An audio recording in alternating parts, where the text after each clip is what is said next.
What's up everybody, 40 the Broadway Saiyan here, and in this Eversoul video, we're going to be touching up on the topic of unit roles and which of those roles you should be prioritizing investments in. Let's go ahead and get right to it.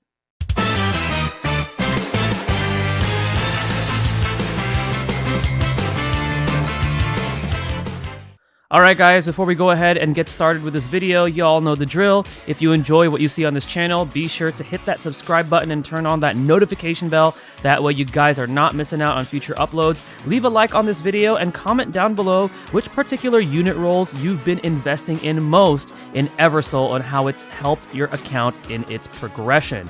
So the topic that we're going to cover is going to be unit roles and which of those roles you should prioritize your investments in. And by investments, what I mean is your mana dust, your mana crystals, leveling them up, and also dupes. So we're going to get into that topic, and the reason why I want to make this video is because as I've been playing through Eversoul, as I've been tackling some of those harder stages like 835, 1040, some of the higher stages in the human gate, the beast gate, the undead gate, I've noticed that when you invest into a specific unit role, it makes a big difference. And we're going to show you guys which of those roles that you should be prioritizing first and which ones that you could prioritize last in terms of investment. So we're just going to go ahead and jump right into the soul menu here. Now, I've categorized these roles in 4 different roles. Now, some of you might categorize them in 3.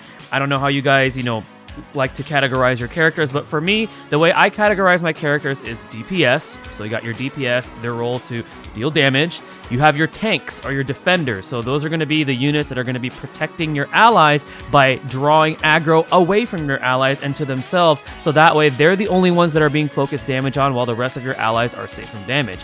And then afterwards, this one is pretty subjective, but this is the one that I've kind of categorized for myself is damage enablers. Because while we have actual damage dealers, we have damage enabling units. Units such as like Vivian, for example, because Vivian provides that haste to the entire party. Units that such as like, for example, Rebecca or for example, Nini, units that have some sort of like a debuff or like a damage over time. And the reason why I categorize them as damage enablers is because those effects enable you to do more damage. And then afterwards, we have your full-on supports. This one is pretty self-explanatory. They give you buffs, they give you heals, some of them give you shields. So that's going to be the 4th role for these particular roles that I'm talking about. So how do I personally prioritize which unit roles I should be investing in first?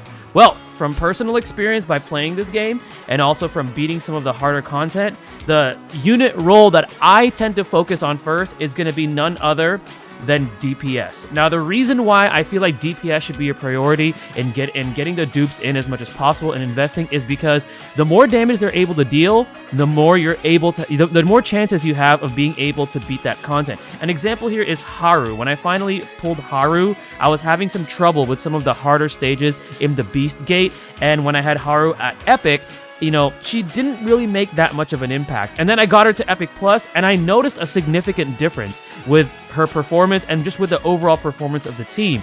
And then afterwards, I got her to Legendary and Legendary Plus, and finally to Eternal. And now I'm actually able to do really well in some of those gates on the Beast stage where I was really, really struggling. And I started to notice, wow, DPS really, really makes a difference here. So then I went ahead and did the same thing. As you can see right now, my Lindsay, which is from the human faction, I got her to Eternal. And she's a DPS unit. And I was able to make good use of that and conquer some of the human-like gates and some of the other hard stages where I was struggling with. So for me personally, I would prioritize your investments first with your damage dealing units because you want to be able to deal as much damage as possible, and at the same time, because you're increasing their stats, you also want your damage dealers to be able to survive, because sometimes you're going to come across those situations where your tank might die, and if there's not enough investment in your DPS units, they're going to be super squishy and they're going to get nuked really, really fast. So that is the reason why I prioritize my damage dealers first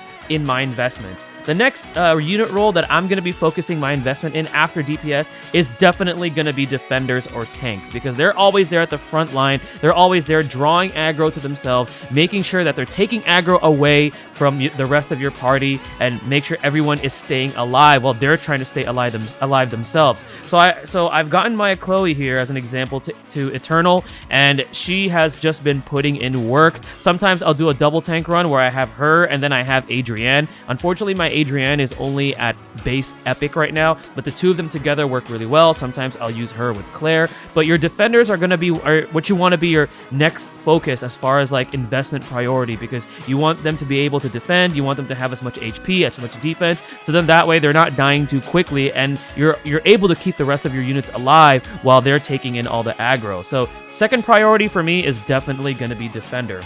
The next priority, this one could go either way, but for me personally, I'm going to put it to the damage enablers, because you want them to at least have a little bit more oomph when it comes to their actual base damage, while they're also adding in effects that enable more damage across the board for your entire party. So, for example, Rebecca here, she's a damage enabler. You know, she has dots, she debuffs, so this is going to be my third priority in terms of like investment as far as like the different roles that are available in Eversoul. And finally, I personally think that supports, which are going to be your healers and your buffers, are going to be the lowest prioritization as far as like investment. And the reason why is because, most of the time, unless there's something wrong with your party comp or your positioning, usually they're not going to be targeted. At least from my experience, they're not targeted nearly as quickly as either your tank or your DPS unit. So I've actually had Jiho for a while, until most recently at just base epic, and then I decided to like really invest in her, and then I got her to legendary plus.